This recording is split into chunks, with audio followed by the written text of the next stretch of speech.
agama. Mama saya dari marga Kerajaan Katolik di Larantuka. Kerajaan, kita tahu Kerajaan Larantuka itu satu-satunya kerajaan Katolik di Indonesia, karena itu diproduk oleh Portugis. Jadi mereka membaptis kerajaan itu, kerajaan tradisional milik masyarakat itu dirubah jadi seluruhnya dengan embel-embel Portugal. Maka mama saya itu dari marga yang melingkari keluar kerajaan itu, sukunya juga jadi suku-suku embel-embel Portugal gitu. Sukunya suku Da Silva. Ya, sudah pernah dengar Bapak-bapak? Ada Da Silva, ada Da Gomes. Nah, itu mama saya Da Silva, tapi bukan orang Portugis, bukan sepupunya Cristiano Ronaldo. Ya. Orang sana. Itu mama saya Katolik. Terus bapak saya, kita dari marga keturunan delegasi Kesultanan Ternate pada saat masa era Sultan Babullah mengutus nenek moyang kami turun ke NTT mengusir penjajah Portugis dalam hal ini, sekalian menyebarkan Islam. Nah, keturunannya ini, sisanya kami-kami ini melanjutkan perjuangan nenek moyang dulu. Begitu Bapak Ibu sekalian.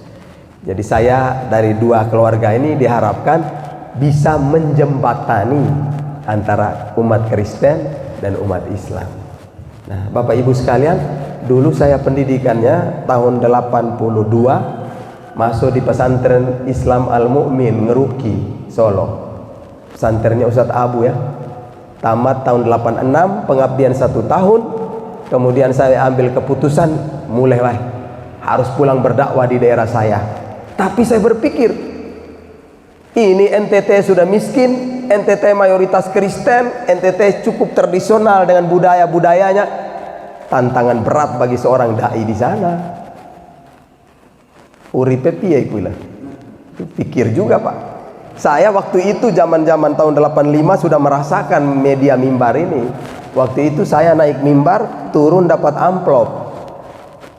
Harganya waktu itu diberi panitia 3.500 lah. Saya ikut piro? 3.500 pada saat itu ya Bapak, yang kalau yang ada seumur saya di era itu 3.500 sudah lumayan lah. Artinya saya sebagai seorang anak muda yang pada masa itu masih jarang anak muda yang bisa tampil tanpa konsep khotbah, bicara, pidato, ceramah ya Pak. Pada tahun 80-an masih kurang loh. Itu mimbar tuh milik wong-wong tua kabeh ya. Anak-anak belum bisa naik di mimbar. Saya sudah bisa ceramah keliling. Awal tahun 85 saya datang ke Flores itu, woi, viral. Kalau sekarang ini sudah ada medsos, wah, terkenal itu. Udah malam masjid satu datang, Ustadz sebentar isi di sini, besok isi di sini, gitu keliling terus. Umat yang waktu itu saya masih ingat, saya ceramah di sini selesai, saya pindah ke masjid sana, sini pindah ke masjid sana. Saya merasakan pada waktu itu usia-usia SMA sudah bisa ceramah. Di tahun 89 saya pulang, masjid tidak mau mengundang saya. Kenapa? Isunya ekstrem kanan. Saya dicap negatif. Teroris kan 2000-an ini. Pada masa itu masih ekstrem kanan, agama baru, anti adat. Wah, udah kabeh lah.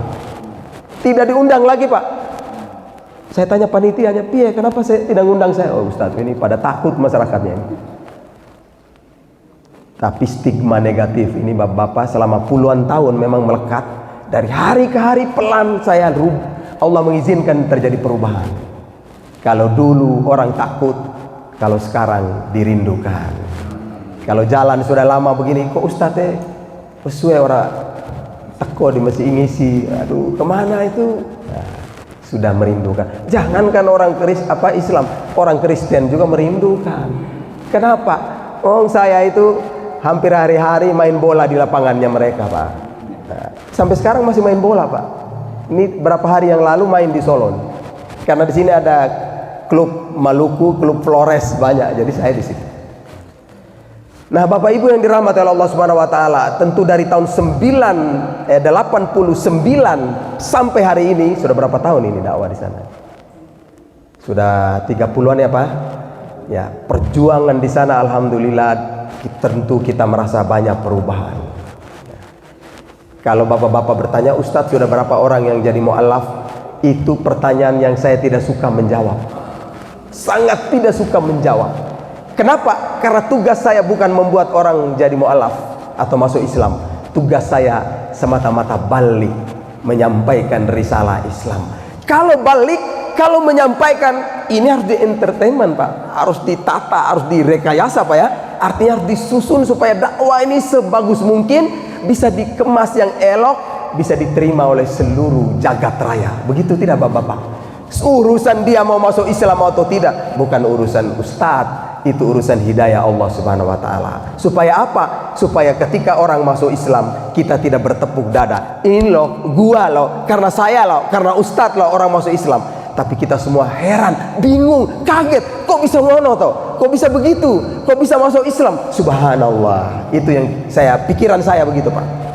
Maka saya bicara itu saya hitung betul. Apa pembicaraan ini bisa diterima apa enggak? Apa pembicaraan ini pas dengan lingkungannya atau tidak? Apa pembicaraan ini sesuai dengan qadri uqulihim, dengan kadar pemikiran umat atau tidak? Yang penting bagi saya, hari ini saya bicara tentang Islam, saya membawa nilai-nilai Islam di tengah-tengah hegemoni kaum Kristen. Itu saya punya prinsip. Jadi bapak-bapak, sering orang Kristen tuh ngundang saya juga, Ustadz, tolong beri ceramah di sini gitu.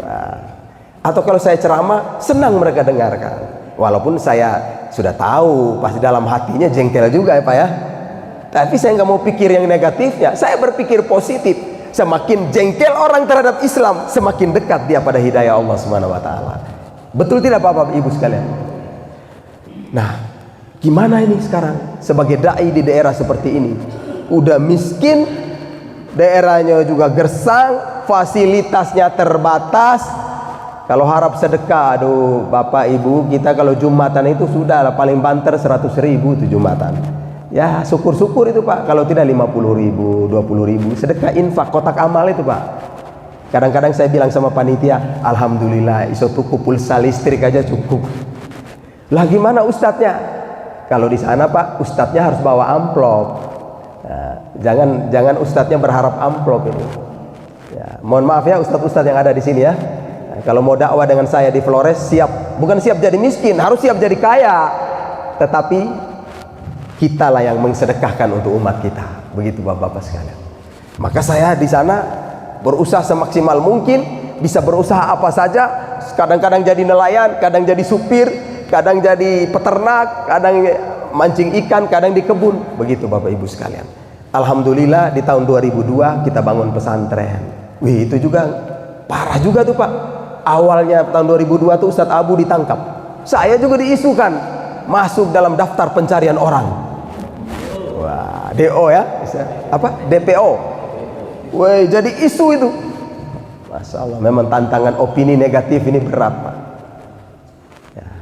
Alhamdulillah Bapak Ibu, kita bisa bangun pesantren gratis lagi Pak. Pesantren gratis, tidak dipungut biaya. Kenapa gratis? Wah, gratis saja nggak ada yang mau masuk. Ini kan teroris ini. Alhamdulillah awal-awalnya orang 13 saja Pak. 13. Saya buka SMP Pak. Saya tidak buka MTS. Pikiran saya biar Pak Petrus itu datang ke sini. Pak Yosep yang di dinas pendidikan tuh masuk di sini. Kalau saya buka MTS, paling dia jawab itu urusan Depak. Pada waktu itu Pak ya, urusan Kemenak. Tapi saya buka SMP, mau tidak mau, Vincentnya masuk, Yosepnya masuk. Saya kemarin Pak pulang dari pengajian di Seragen, tidak bisa tidur karena dari dinas pendidikan telepon, Ustadz ini arkas dana bos belum selesai. Saya susun arkasnya kemarin Pak. Ya, ada yang guru di sini Pak ya. Ya Pak ya, saya bikin arkasnya itu perencanaan untuk dana bos. Jadi online Pak. Bayangkan, ini karena ustadznya jadi yang menghargai. Harusnya saya ke kantor dinas. Memang sekarang sudah serba online. Tapi tahu sendiri kan Pak, kalau bertemu langsung kan beda. Tapi itulah menunjukkan kebaikan. Hari ini mereka menghargai kita. Sampai dulu Pak, selama saya bangun pesantren itu, Kementerian Agama tidak pernah mengunjungi pesantren itu. Takut Pak. Sekali-sekali dia datang, dia bilang begini, aduh Ustaz, kok kita baru berbulan madu ini? Kenapa tidak dari dulu? Saya bilang, bapaknya aja yang takut. Nah, apa rahasianya Bapak Ibu sekalian ini? Itu tadi tidak ada lain, mulai dari diri sendiri. Ibda binafsi. Ustadznya harus sedekah, ustadznya harus infak, ustadznya harus zakat, nggak usah bicara lagi ya. Infak, sedekah, wakaf. Itu rahasianya, Pak. Kapan wakafnya, kapan sedekahnya, kapan infaknya? Wah, tidak tunggu kaya, Pak. Saya masih ingat cerita saya, Pak, tahun 90 sambil berdakwah, saya jual di pasar, bentang di depan toko orang Cina, Pak. Di depan toko. Dalam hatiku, besok saya punya kios, lusa saya punya toko seperti kamu. Saya dalam hati, Pak. 90.000 modal pada waktu tahun 90, Pak. Untungnya setiap minggu dapat 7.000 perak. 7.000 itu 4.000-nya kasih istri, 3.000-nya saya. Saya tidak bilang istri lagi, sudah ibu tanggung jawab 4.000 untuk makan seminggu. Ini 3.000 saya, urusan saya untuk dakwah keliling. Tidak perlu minta-minta istri. Mau naik ojek, enggak ada ojek, Pak, waktu itu. Jalan kaki, Pak, 25 km, ya 3.000 udah cukup lah. Keliling sampai 25 km, dakwahnya begitu, Pak, silaturahim. Mulai dari itu. Kok begitu, Ustadz? Iya, tidak pernah miskin, Pak. Tidak merasa juga miskin, tidak merasa susah. Bahkan hari ini 80 santri bisa makan 3 kali sehari, Pak. Kita tidak minta donatur kiri kanan, tidak ada, Pak. Malu, Pak, minta donatur, gimana mau minta? Umat Islamnya juga susah, Pak, ya. Jadi kita mulai dengan usaha-usaha kita. Nah, dalam kegiatan dakwah keliling itu, Bapak Ibu, kami mengunjungi lintas pulau, antar kabupaten, antar provinsi, sampai saya ke Maluku Utara, Maluku Selatan, di Timur, waktu masih belum merdeka, Pak, masuk juga ke sana. Untuk apa? Silaturahim aja, berjalan melihat keadaan terutama saudara-saudara muslim sama senasib. Saya mencoba dengan itu menyuarakan. Kadang-kadang waktu itu bikin tulis, zaman kita dulu, Pak, ya, pakai mesin ketik, tok tak tengah malam, bikin tulisan, Pak, saya kirim aja, kirim kemana, ke lembaga mana. Saya bilang sama teman-teman, kita punya kewajiban menginformasikan keadaan di sini. Urusan nanti bantu dan tidak, Allah yang punya urusan. Nah, itu prinsip, Pak. Maka salah satu langkah saya pada waktu itu, saya melihat, loh, umat Islam ini kok susah sekali, tidak bisa ngaji, cari Al-Qurannya susah. Ini Al-Qurannya sudah robek-robek, diperebutkan oleh sekian santri, Pak. Saya berpikir, kalau umat Islam ini setiap rumah ada Al-Quran, waduh, luar biasa ini, Pak, ya. Karena saya tanya mereka, kenapa tidak ngaji? Nggak ada Al-Quran, Pak. Kalau kita dulu kan tidak pakai alef-alef, tidak pakai apa? Dulu alef-alef, Pak, ya, tidak pakai ikro dulu. Saya berpikir, saya bilang teman-teman, ayo kita bikin program beli Al-Quran bagi mereka. Tapi sayang, Pak, begitu ada yang sudah tahu Ustadz Arif bagi Quran, pada minta suruh ada yang datang kunjung silaturahmi ke rumah saya, Ustadz, bantu kami juga, bantu Al-Quran. Waduh, ambil dari mana ini Al-Qurannya, Bapak Ibu sekalian? Maka pada tahun 2009 itu saya ke Jakarta. Kebetulan direktur Badan Wakaf Al-Quran itu teman saya dulu di Dompet Duafa. Saya sering ke Dompet Duafa jumpa beliau. Beliau Bang resain bikin lembaga Badan Wakaf Al-Quran. Saya bilang sama dia, Pak Heru, Mas, saya panggil Mas, saya ada kapal ini. Kapal ini saya pakai untuk tangkap ikan. Kadang juga saya pakai muat penumpang antar pulau. Tapi, Pak, saya berpikir tidak efektif ini dalam dakwah ini. Nah, kalau bisa kita bikin jadi kapal dakwah. Oh, bagus itu. Saya bilang, terus begini, Ustadz, kita muat Al-Quran, berdakwah keliling sambil bagi Al-Quran. Alhamdulillah, Bapak Ibu sekalian, kapal ini kita cari dananya, kita rehab dia, kasih bagus. Tahun 2013 launching di Tanjung Priuk, jadi kapal yang bagus, muat Ustadz, muat Al-Quran. Tahun 2014 kita antarkan 1000 Al-Quran keliling NTT. Masih kurang, Pak. Begitu selesai bikin lagi 2000, 4000, 7000, 10000, 20000 sampai 50.000. Terakhir 2019 kemarin bikin project BWA 100.000 Al-Quran NTT, terhimpun sampai dengan 2021 110.000 Al-Quran. Kita sudah distribusi dari pulau ke pulau. Kita libatkan semua kalangan, baik Pemdanya, TNI-nya, Angkatan Laut. Jumpa mereka, ajak, ayo mari kita berdakwah. Bapak-bapak punya kewajiban juga membagikan Al-Quran. Begitu caranya, Pak. Jadi kita bisa diterima oleh seluruh kalangan. Kalau dulu kan mungkin kapal itu kalau masuk orang bilang kapal teroris, ya, Pak, ya. Sekarang tidak, kapal Al-Quran. Begitu. Alhamdulillah Bapak Ibu sekalian, hari ini kita sudah mendistribusikan khusus di Indonesia Timur sampai ke daerah Papua sebanyak 700.000 lebih Al-Quran Indonesia Timur. Masih nyusul lagi nih, sedang dalam penggalian untuk Sulawesi Utara, Sulawesi Tengah, Sulawesi Tenggara.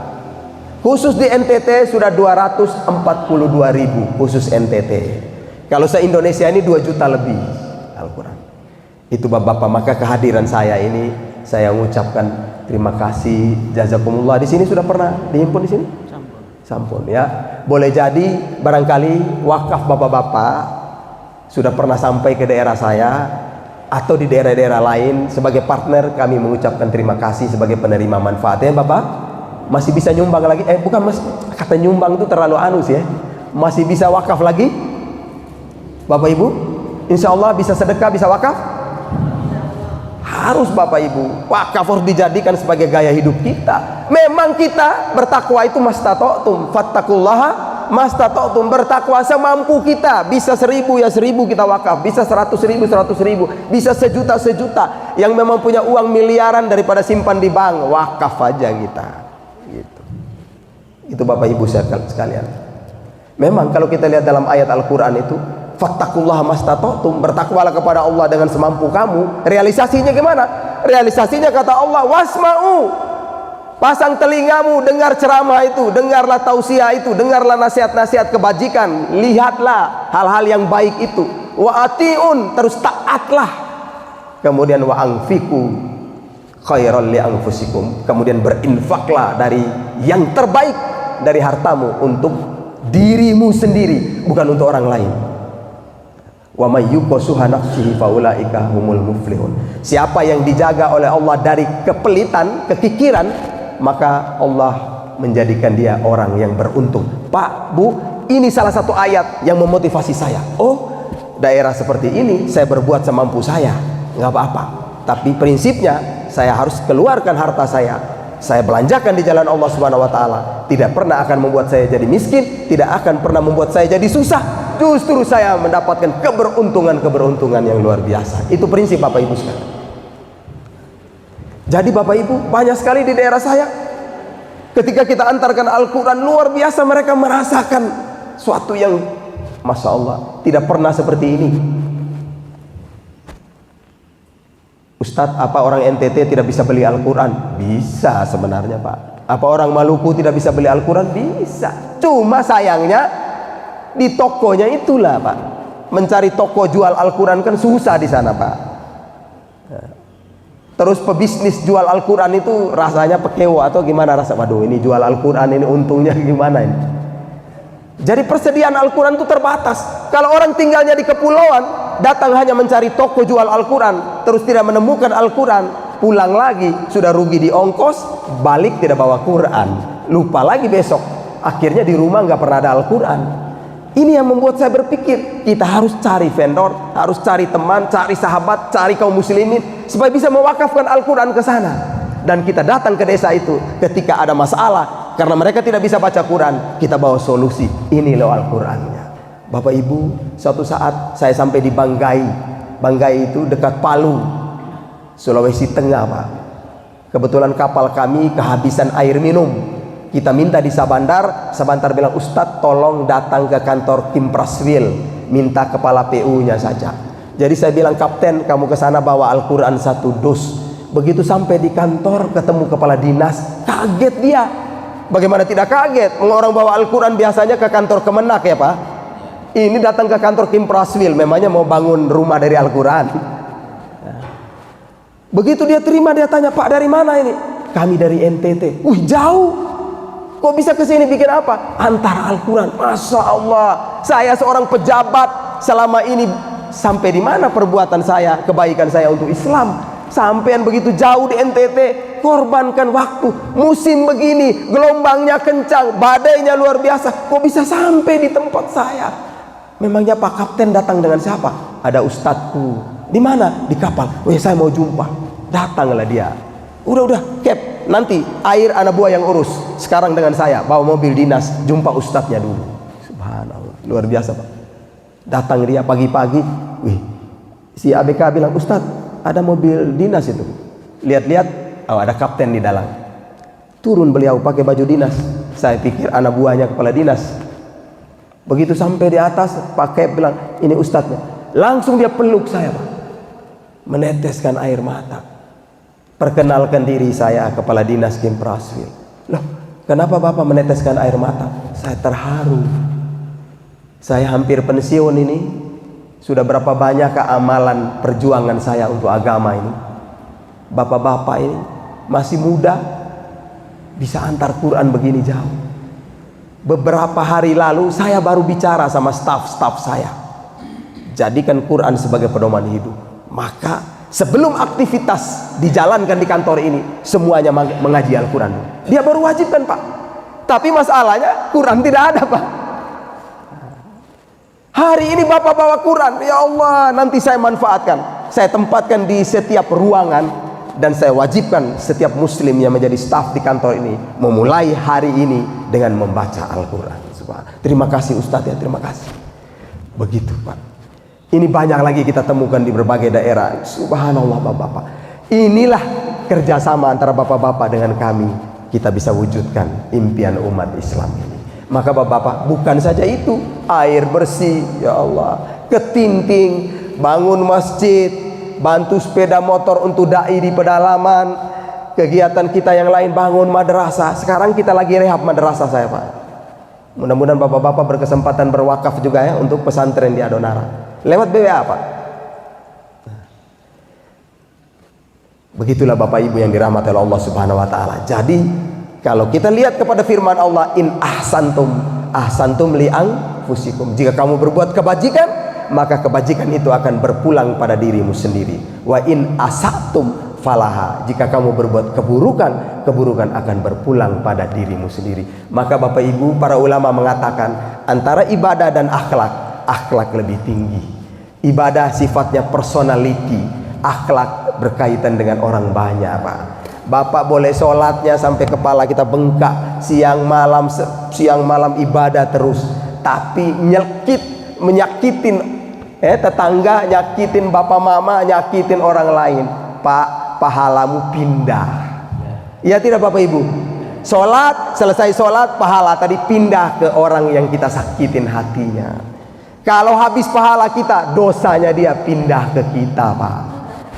Ini luar biasa Islam. Tapi kalau akhlaknya mulia, insya Allah diampuni oleh Allah Subhanahu wa taala. Bukan berarti wah Ustadz bilang begini berarti besok aku nggak mau sholat lagi. Bukan. Sholat itu akhlak kepada Allah ya Bapak ya. Tapi maksud saya akhlak hablum minan nas ini loh penting. Maka di dalam Islam itu ya, khairun nas, sebaik-baik manusia, anfa'uhu lin nas, lebih banyak manfaatnya untuk orang lain. Itu Bapak Ibu sekalian. Jadi inilah langkah dakwah saya di sana, kiat dakwah kita di sana begitu. Berbuatlah mulai dari diri sendiri, ajak teman-teman juga berbuat. Dan hari ini saya mengajak bapak-bapak juga, mari kita buat. Buat apa? Buat wakaf. Kenapa wakaf? Bapak Ibu, kalau kita sedekah, gimana Pak? Sampai jam berapa? Mau salat? Biasanya sampai Isra itu. Isra ya, begitu. Kita break dulu nanti mau lanjut. Terserah Bapak. Break Isra dulu Pak. Dulu, terus lanjut lagi? Atau mau ke kantor barangkali? Enggak. Boleh? Ya, sebaiknya break dulu. Semoga doa-doa kita dikabulkan oleh Allah Subhanahu wa taala. Baik, monggo Pak, kita Isra dulu. Isra dulu nanti bisa lanjut lagi. Lanjut sampai jam berapa? Sedikit lagi, 15 menit tinggal Pak. Saya minum nih Pak. Monggo nanti kita setelah Isra kita lanjut sekitar 10 maksimal 15 menit ya. Jadi sholat Isra kurang lebih 5 menit. Monggo nanti tak kembali lagi. Sudah mau close sebenarnya. Enggak apa-apa sholat.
Nggak ada tayangan yang kondisi di sana. Ada sama mereka ada. Nanti penutupnya saya 10 menit lagi. Mau close sudah. Sebenarnya banyak saya sudah bikin dan mungkin persiapan teman-teman itu. Ini penduduknya di sini kayak kosong. Ini dari berbagai wilayah yang datang. Ini Subhanallah. penduduknya masih Ini apa sama. pondok? Mau bikin Islamic Center ini? Ini ada dong. Oh iya. Ada santri enggak? Belum. Belum.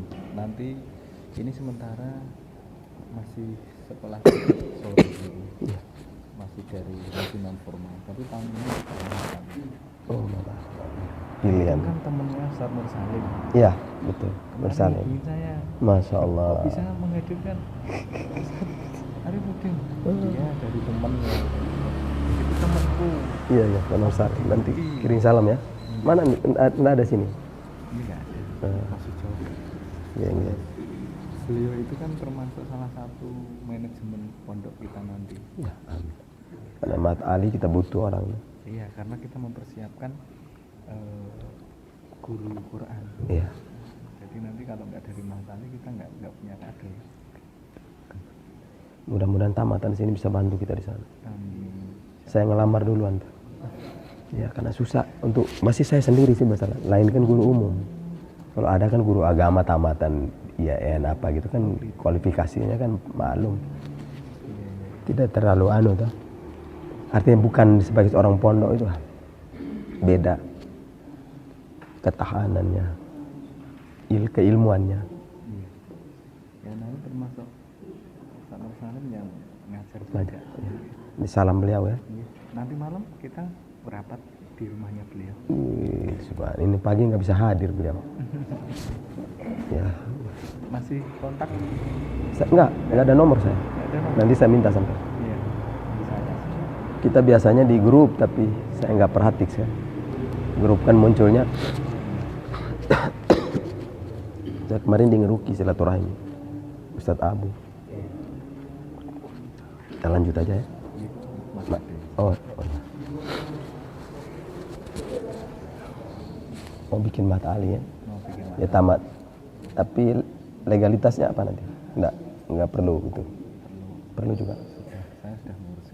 Itu maksudnya berarti tamat diploma itu? Iya. Atau dia macam sekolah tinggi atau enggak? Enggak sih, cuma kita pondok aja. Cuma nanti kalau mau melanjutkan sudah diakui 4 semester. Oh, berarti kita bisa transfer aja ya? Iya. Macam ke Staimus atau apa gitu. Berarti kerjasama deh. Kan juga bisa. Ngeruki juga. Ya. Oke, sekali lagi mohon bisa masuk lagi ke dalam. Insya Allah nggak lama. Nggak lama 10 menit. Sampai kita melanjutkan Tutup, menutup. dan kita close dulu ya selama 10 menit. Oke.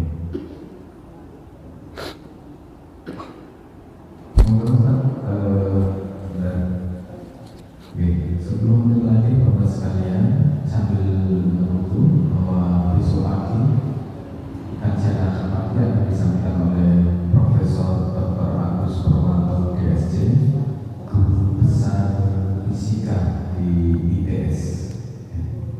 Sekali lagi besok pagi mohon juga dijadwalkan. Masih juga dari nasional seperti beliau. Nomor 1 bisa Ya. dilanjutkan. Baik Bapak Ibu, saudara-saudari yang dirahmati oleh Allah Subhanahu wa taala. Jadi kita kembali kepada perjuangan tadi. Itulah kunci yang kami lakukan di sana karena banyak sekali petuah-petuah Al-Qur'an yang luar biasa mewarnai saya. Walaupun saya ini dulu kecilnya Kristen, Pak. Ya, keluarga sebagian besarnya Katolik. Tapi setelah saya jadi mu'alaf di usia remaja itu, saya perdalami agama ini termasuk belajar di pesantren. Ya, alhamdulillah kita amalkan ini, subhanallah luar biasa. Kita lihat Al-Quran ini termasuk dalam fiqh dakwahnya, idfa billati hiya ahsan, tolaklah keburukan dengan cara yang paling baik.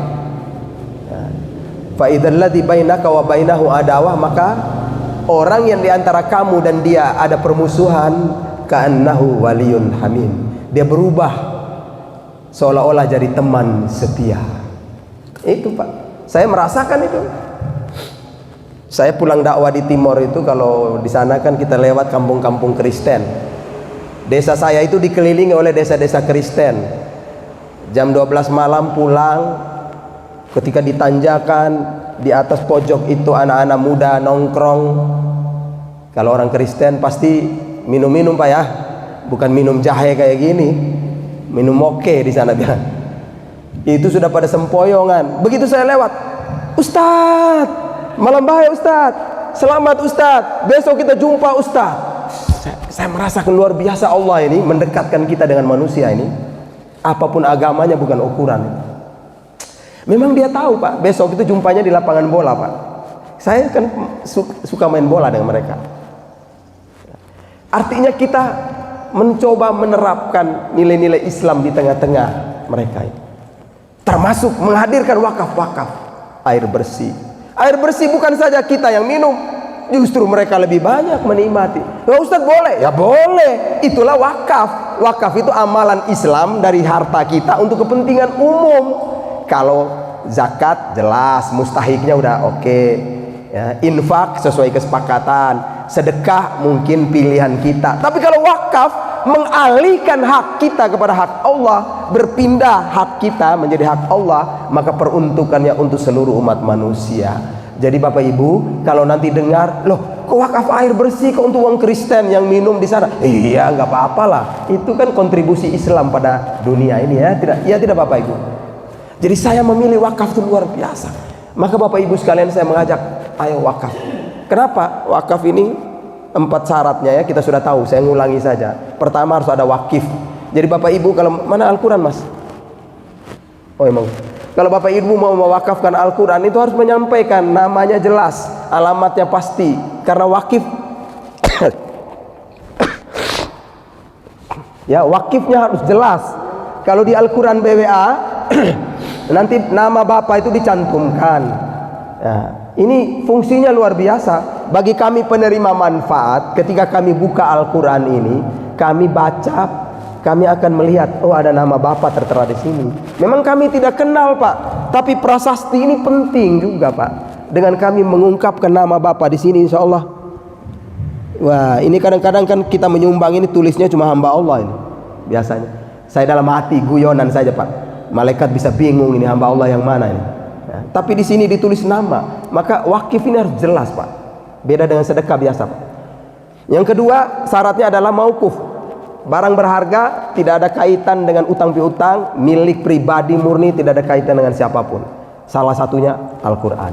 100.000 wakaf 1 Quran. Sudah bisa sampai di mana-mana, tergantung niat kita. Maka ada mauquf alaih.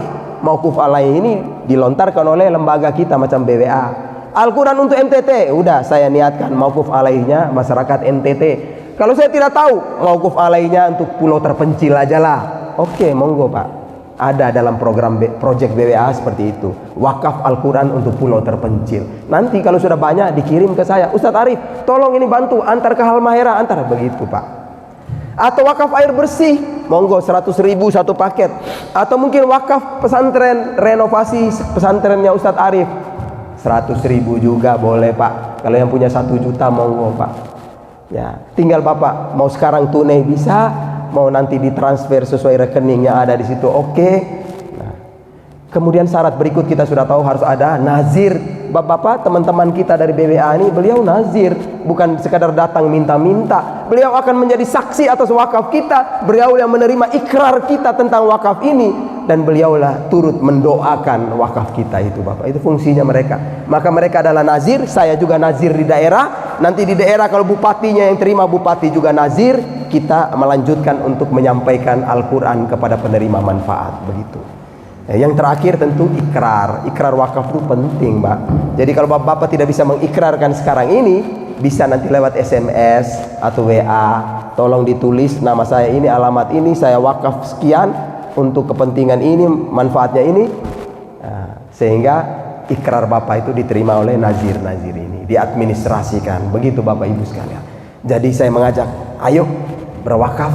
Kalau ada wakaf di NTT, ada di Papua, ada di Maluku, ada di Solo, ada di Islamic Center ini, ada di Jakarta, ada sampai di Sumatera, ada di seluruh dunia. Subhanallah, luar biasa itu Bapak Ibu. Senangnya wakaf kenapa? Kalau sedekah biasa, cuma pahala dilipat ganda, close, selesai. Tapi kalau wakaf sudah pahala lipat ganda, mengalir terus. Maka wakaf ini adalah sedekah jariah. Itu hebatnya wakaf Bapak Ibu sekalian dirahmati Allah.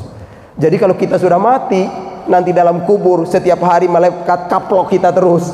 Tapi hari ini berhenti, hari ini libur. Tadinya panas, rasanya dingin. Tahu-tahu kita mulai rasakan, wah, kok rasanya dinginnya dari timur. Oh iya, wakaf saya ada di pesantren di NTT.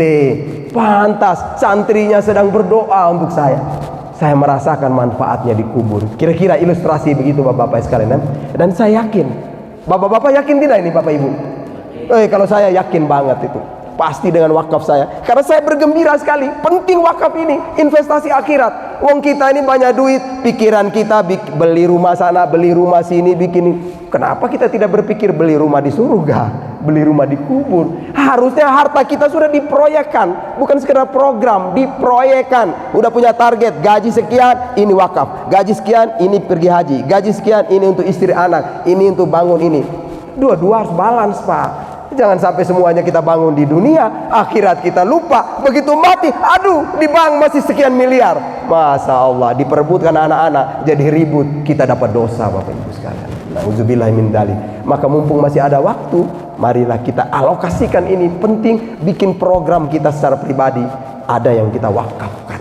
Begitu juga kewajiban kita kepada kedua orang tua kita. Mungkin selama masa hidup mereka kita belum sempat berjaya, belum ada hartaku, belum bisa membahagiakan mereka. Mereka sudah meninggal dunia.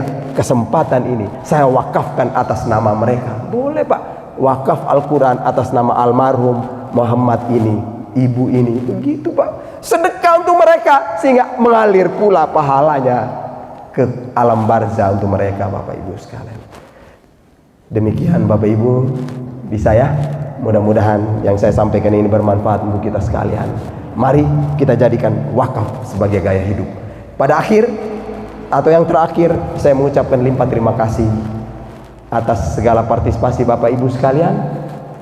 Boleh jadi apa yang Bapak lakukan ini termasuk sampai ke tempat saya. Saya berharap kalau saya sudah datang silaturahim ke sini, mudah-mudahan Bapak Ibu berkenan bersilaturahim ke sana. Bisa Bapak Ibu? Siap? Atau Ustadz ini mungkin? Ibu yang di belakang bisa? Tidak ada yang tidak mungkin di dunia ini, serba kemungkinan ya. Siapa tahu kita jadi besanan toh Pak ya. Ya, kenyataan anak saya sekarang kawinnya di Karanganyar Pak. Saya besanan dengan orang Simo Kidul ya. Siapa tahu besok-besok nanti besanan dengan orang Seragen di sini gitu. Karena saya punya anak 9 kan Pak. Jadi masih antri itu. Gitu Pak. Jangan ditanya istrinya berapa, itu rahasia. Jadi gitu Bapak Ibu sekalian dirahmati Allah Subhanahu wa taala. Mudah-mudahan bisa berjumpa lagi di lain kesempatan. Kalau tidak jumpa di dunia, semoga kita bersama-sama berjumpa di surganya Allah Subhanahu wa taala. Doa, saya doa memang. Baik, untuk menutup ini marilah kita aminkan doa di pagi hari ini. Wabil khusus saya mendoakan dalam wakaf-wakaf kita semua, baik melalui lembaga badan wakaf atau kemana saja, semoga dipatenkan pahalanya dalam ridho Allah Subhanahu wa taala. Amin. Al-Fatihah.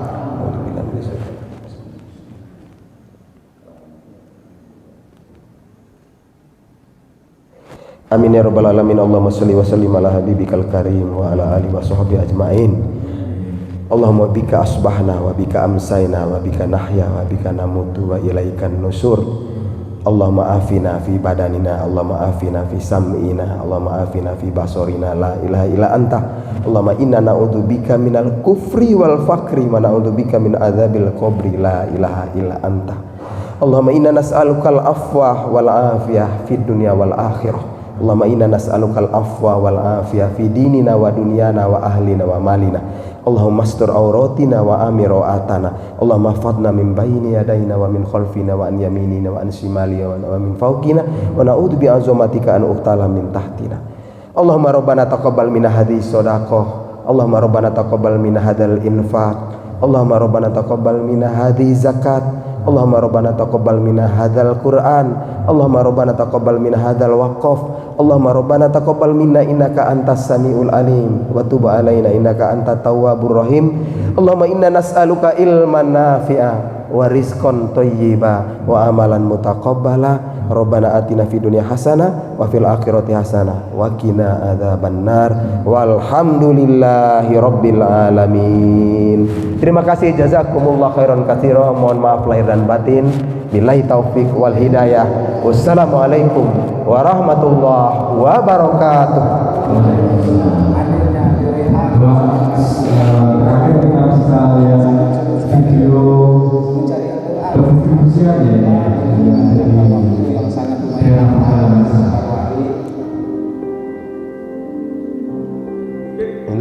Ini tak jalo nomornya, Mas. Nomor sampean karo Pak Nur. Bisa membantu anak kami belajar membaca Al-Quran. Itu sangat alhamdulillah sekali. Warga Dusun Air Manis sangat antusias